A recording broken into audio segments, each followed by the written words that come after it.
तनावों के बीच में भी, उपहास के बीच में भी, और जब आजादी का जंग अंतिम चरण में था तो देश को डराने के लिए, निराश करने के लिए, हताश करने के लिए सारे उपाय किए गए थे।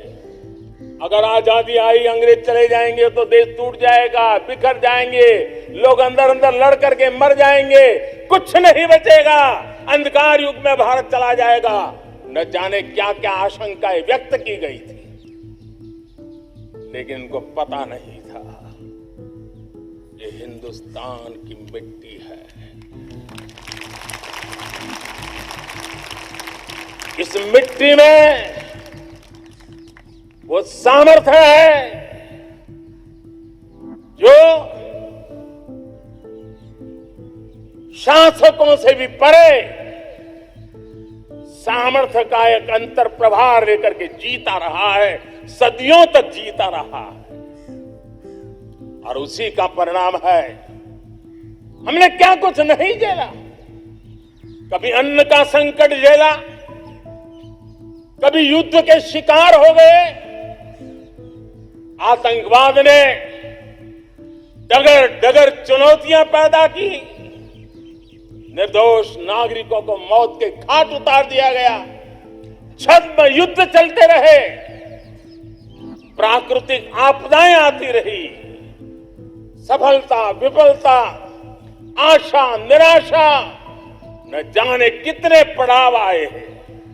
लेकिन इन पड़ाव के बीच भी भारत आगे बढ़ता रहा। भारत की विविधता, जो औरों को भारत के लिए बोझ लगती थी, वो भारत की विविधता ही भारत की एक अनमोल शक्ति है, शक्ति का एक अटूट प्रवाह है।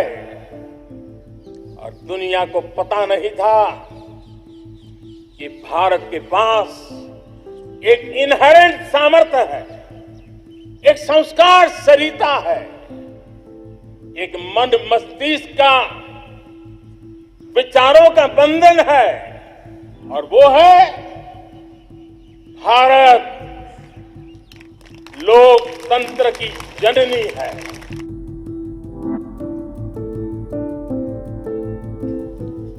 आने वाले 25 साल के लिए हमें उस पंच प्राण पर अपनी शक्ति को केंद्रित करनी होगी, अपने संकल्पों को केंद्रित करना होगा, अपने सामर्थ्य को केंद्रित करना होगा, और हमें उन पंच प्राण को लेकर के 2047 जब आजादी के 100 साल होंगे, आजादी के दीवानों के सारे सपने पूरे करने का जिम्मा उठा करके चलना होगा। जब मैं पंच प्राण की बात करता हूं तो पहला प्राण, अब देश बड़े संकल्प लेकर के ही चलेगा, बहुत बड़े संकल्प लेकर के चलना होगा। और वो बड़ा संकल्प है विकसित भारत। अब उससे कुछ कम नहीं होना चाहिए, बड़ा संकल्प। दूसरा प्राण है किसी भी कोने में हमारे मन के भीतर, हमारे आदतों के भीतर गुलामी का एक भी अंश अगर भी अभी भी है तो उसको किसी भी हालत में बचने नहीं देना। अब 100%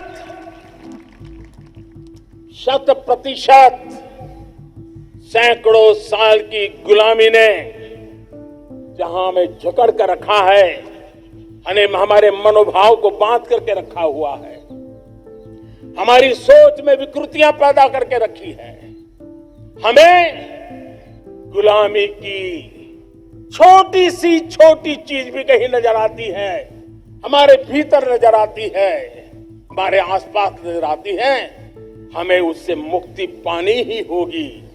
ये हमारा दूसरी प्राण शक्ति है। तीसरी प्राण शक्ति, हमें हमारी विरासत पर गर्व होना चाहिए।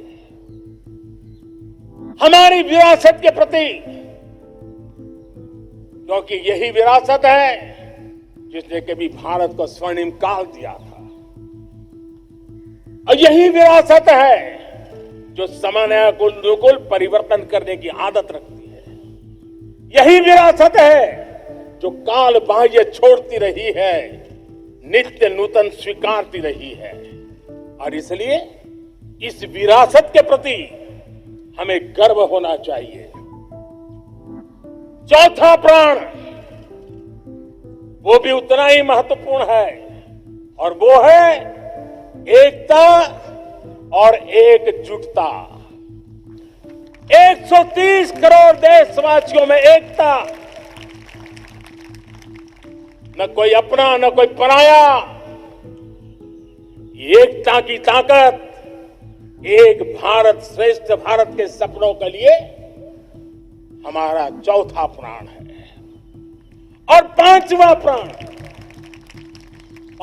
प्राण है नागरिकों का कर्तव्य। नागरिकों का कर्तव्य,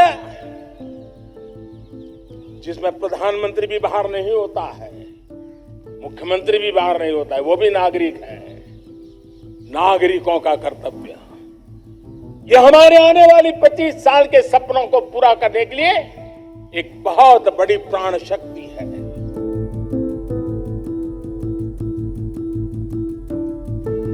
हम बार बार लाल बहादुर शास्त्री जी को याद करते हैं। जय जवान जय किसान का उनका मंत्र आज भी देश के लिए प्रेरणा है।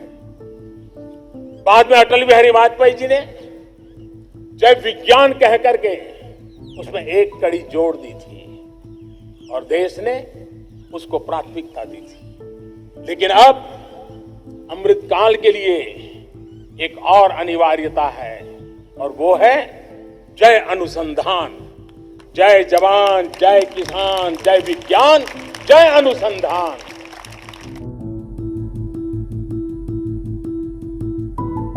मैं सबकी चर्चा न करते हुए दो पर जरूर चर्चा करना चाहता हूं। एक है भ्रष्टाचार, दूसरा है भाई भतीजावाद, परिवारवाद। भारत जैसे लोकतंत्र में जहां लोग गरीबी से जूझ रहे हैं, जब ये दृश्य देखते हैं, एक तरफ वो लोग हैं जिनके पास रहने के लिए जगह नहीं है, दूसरी तरफ वो तरह लोग हैं जिनको अपना चोरी किया हुआ माल रखने के लिए जगह नहीं है। ये स्थिति अच्छी नहीं है।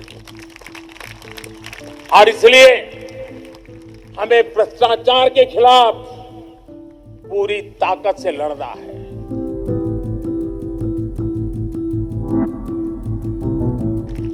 ये चिंता का विषय है कि आज देश में भ्रष्टाचार के प्रति नफरत तो दिखती है, व्यक्त भी होती है, लेकिन कभी कभी भ्रष्टाचारियों के प्रति उदारता बरती जाती है। किसी भी देश में ये शोभा नहीं देगा। और कई लोग तो इतनी बेशर्मी तक चले जाते हैं कि कोर्ट में सजा हो चुकी हो, भ्रष्टाचारी सिद्ध हो चुका हो, जेल जाना तय हो चुका हो, जेल गुजार रहे हो, उसके बावजूद भी उनका महिमा मंडन करने में लगे रहते हैं, उनकी शान शौकत में लगे रहते हैं, उनकी प्रतिष्ठा बनाने में लगे रहते हैं।